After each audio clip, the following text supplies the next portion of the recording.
State के पास थोड़ी ना अपनी अपनी नागरिकता देने का अधिकार है। ये थोड़ी बोलते हैं ओ महाराष्ट्रियन, ओ मद्रासियन, ओ उत्तर प्रदेशिया। स्टेट में कोई गवर्नमेंट ही नहीं है तो स्टेट में इलेक्शन करवाने का क्या फायदा। ये फीचर्स हैं दोस्त एकात्मक यानी कि यूनिटरी सिस्टम का, एकात्मक प्रणाली का। क्या हो दोस्त अगर पूरे देश में एक ही सरकार हो और वो ये डिसाइड करे कि पूरे देश में एक संविधान होगा, पूरे देश में एक ही नागरिकता होगी और पूरे देश में एक ही न्यायपालिका होगी। तो ऐसे प्रणाली को, ऐसे सिस्टम को क्या कहते हैं दोस्त? ऐसी प्रणाली को दोस्त एकात्मक प्रणाली यानी कि यूनिटरी सिस्टम कहते हैं। दोस्त ये एग्जाम में बहुत पूछा जाता है, हमारे सामने फीचर दे दिए जाते हैं और ये पूछा जाता है कि कौन से सिस्टम का फीचर्स है, यूनिटरी है, फेडरल है, क्वासी फेडरल है। हम एक एक करके चीजें समझेंगे। इस वीडियो में हम समझेंगे यूनिटरी सिस्टम यानी कि एकात्मक प्रणाली क्या होता है। अगली वीडियो हमारी जो होगी फेडरल पे होगी यानी कि संघात्मक प्रणाली क्या होती है। उससे अगली जो होगी हमारी क्वासी फेडरल होगी यानी कि अर्ध संघात्मक प्रणाली क्या होती है। इस वीडियो में हम सिर्फ एकात्मक प्रणाली यानी कि अभी हम पढ़ रहे हैं पॉलिटिकल का फंडामेंटल, जो कि स्ट्रॉन्ग करना बहुत जरूरी है। तो दोस्त बिना कुछ देरी के इस टॉपिक को शुरू करते हैं, इस वीडियो को शुरू करते हैं। नमस्कार, मेरा नाम है मोहित शर्मा, स्वागत है आप सभी का आज के इस न्यू वीडियो में। शुरू करते हैं दोस्त। देखिए एकात्मक प्रणाली यानी कि यूनिटरी सिस्टम, नाम में ही लिखा हुआ है दोस्त यूनिटी।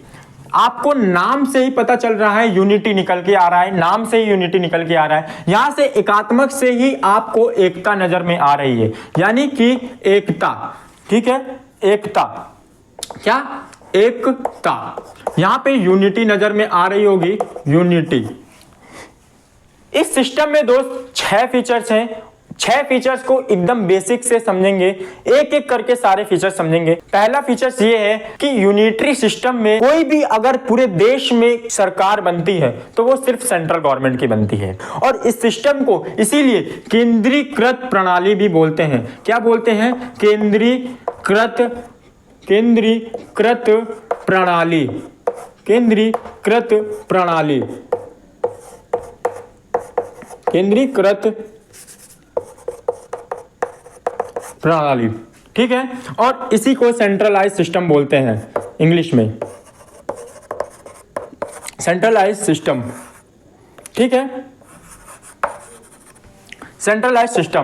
दोस्त इसमें क्या होता है? इसमें यानी कि पूरे देश में एक सरकार होगी, वो होगी सेंट्रल गवर्नमेंट। पूरे देश की जो पावर है वो सिर्फ एक सरकार के पास होगी, सेंट्रल गवर्नमेंट। पूरे देश की पावर इन द सेंस उसकी जो विधायी शक्ति होगी, विधायी शक्ति, विधायी शक्ति, कार्यकारी शक्ति, कार्यकारी शक्ति और न्यायिक शक्ति, न्यायिक शक्ति जो भी होगी वो सिर्फ केंद्रीकृत यानी कि सेंट्रल गवर्नमेंट के पास होगी। यानी कि पूरे देश में सिर्फ एक सरकार, सेंट्रल गवर्नमेंट। समझ में आया? विधायी को लेजिस्लेचर बोलते हैं, लेजिस्लेचर। ठीक है, कार्यकारी को एग्जीक्यूटिव बोलते हैं, एग्जीक्यूटिव। ओके, और न्याय को जुडिशियल, जुडिशियल न्यायिक यानी कि न्यायिक शक्ति, जुडिशियल पावर, जुडिशियल। सबके आगे पावर लगा देना। ठीक है, सबके आगे पावर, अगर आप नोट्स बना रहे हैं सबके आगे पावर लगा देना दोस्त। और ये सारी के सारे पावर किसके पास रहती है दोस्त? सेंट्रल के पास यानी कि केंद्र के पास रहेंगे। स्टेट में कोई भी पावर डोमिनेट नहीं करेगा, स्टेट में कोई गवर्नमेंट नहीं बनेगी, केंद्र में गवर्नमेंट बनेगी। केंद्र की पावर जितनी भी होंगे, केंद्र की पावर डोमिनेट करेगी पूरे देश में।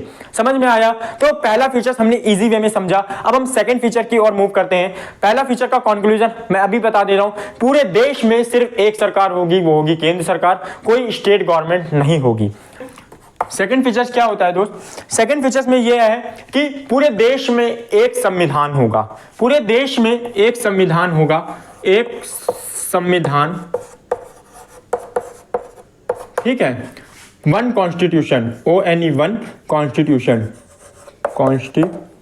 इसको सिंगल कॉन्स्टिट्यूशन भी बोलते हैं, लिख लेना अगर आपको मन। ठीक, सिंगल कॉन्स्टिट्यूशन यानी वन कॉन्स्टिट्यूशन, पूरे देश में एक संविधान होगा, किसी भी राज्य को अपना अपना संविधान बनाने का हक नहीं होगा। आई होप आपने सेकंड फीचर्स को भी समझा कि पूरे देश में एक संविधान होगा। थर्ड फीचर समझते हैं। थर्ड फीचर्स बहुत इंपॉर्टेंट।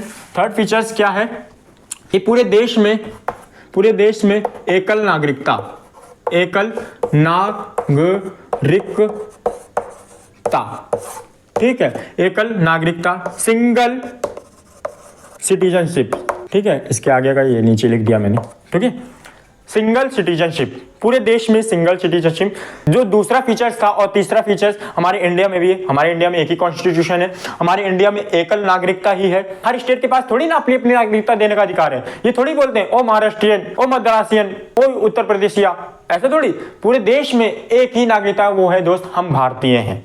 तो एक नागरिकता यूनिटरी में आता है, ये थर्ड फीचर है दोस्त। किसी भी राज्य को अपनी नागरिकता देने का अधिकार नहीं है। नागरिकता सिर्फ सेंट्रल गवर्नमेंट देती है, वो होती है पूरे देश की नागरिकता और एकल नागरिकता, सिंगल सिटीजनशिप। आई होप आपको थर्ड फीचर समझ में आया। अब हम फोर्थ फीचर समझते हैं। फोर्थ फीचर क्या है दोस्त? फोर्थ फीचर कहता है कि आपातकालीन शक्ति, आपातकालीन शक्ति, इमरजेंसी पावर।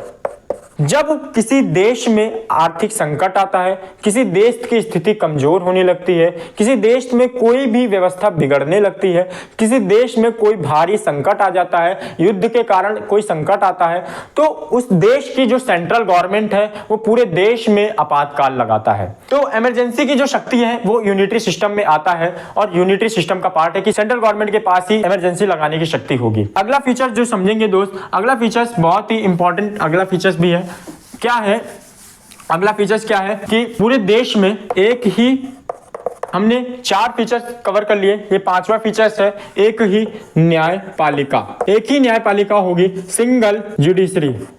एक ही न्यायपालिका होगी पूरे देश में, वो होगी सर्वोच्च न्यायालय। किसी भी राज्य की अपनी अपनी न्यायपालिका नहीं होगी। ये पावर एकात्मक में आता है, यूनिटरी में आता है। अब हम अगली विशेषता समझते हैं। अगली विशेषता क्या है दोस्त? पूरे देश में एक ही निर्वाचन आयोग, यानी कि सिंगल इलेक्शन कमीशन। पूरे देश में सिंगल इलेक्शन कमीशन, एक ही निर्वाचन आयोग। जब स्टेट में कोई गवर्नमेंट ही नहीं है तो स्टेट में इलेक्शन करवाने का क्या फायदा? तो एक निर्वाचन आयोग, एक संविधान, एक न्यायपालिका, एकल नागरिकता और पूरे देश में सेंट्रल गवर्नमेंट का डोमिनेंट, ये फीचर्स हैं दोस्त एकात्मक यानी कि यूनिटरी सिस्टम का, एकात्मक प्रणाली का। आई होप आपको 6 के 6 फीचर्स समझ में आए होंगे। कोई भी डाउट, कोई भी कंफ्यूजन माइंड में होता है तो प्लीज कमेंट सेक्शन में कमेंट करिएगा। इससे ये तय नहीं होता है कि हमारे भारत का संविधान एकात्मक है। कुछ फीचर्स हैं एकात्मक के, लेकिन पूरी तरीके से एकात्मक है ये नहीं है। अब हम ये समझते हैं कि ये किन देशों में यूनिटरी सिस्टम है। देखिए दोस्त, सबसे पहला आता है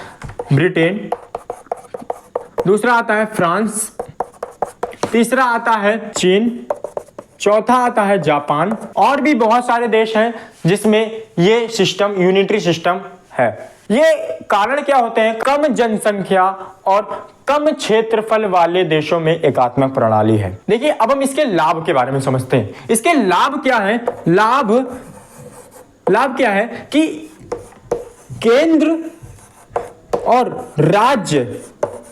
केंद्र राज्य में विवाद कम होता है। ठीक, कम होता है। केंद्र और राज्य में विवाद कम होता है। सेकंड चीज आती है कि कम खर्चीली होती है। कम खर्चीली, विवाद कम। ये क्या होता है दोस्त? देखिए, जब केंद्र में एक गवर्नमेंट है, स्टेट में कोई गवर्नमेंट नहीं है, तो अगर केंद्र कोई भी लॉ पास करेगी, स्टेट में कोई अपोजिशन, कोई भी सवाल उठाने के लिए है ही नहीं, तो विवाद क्या होंगे ही नहीं। पहली चीज, कम होंगे। तो विवाद ऐसे कम होते जब राज्य में कोई सरकार नहीं है। और तीसरी चीज, जब कम खर्चीली इसलिए होगी क्योंकि स्टेट में इलेक्शन ही नहीं होगा तो खर्चे भी कम होंगे। स्टेट में कोई इलेक्शन का खर्चा नहीं जाएगा। ये जो फीचर्स हैं एकात्मक प्रणाली के, आपको इजी वे में समझ में आए होंगे। अब हम अगली वीडियो में समझेंगे दोस्त संघात्मक प्रणाली। केंद्रीकृत प्रणाली आपको समझ में आई होगी, यूनिटरी सिस्टम आपको समझ में आया होगा। तो आई होप आपको ये वीडियो पसंद आई। वीडियो पसंद आई तो वीडियो को लाइक कर देना, और वीडियो को हो सके तो ज्यादा से ज्यादा शेयर कर देना। चलिए दोस्त, मिलते हैं नेक्स्ट वीडियो में। तब तक के लिए दोस्त, जय हिंद।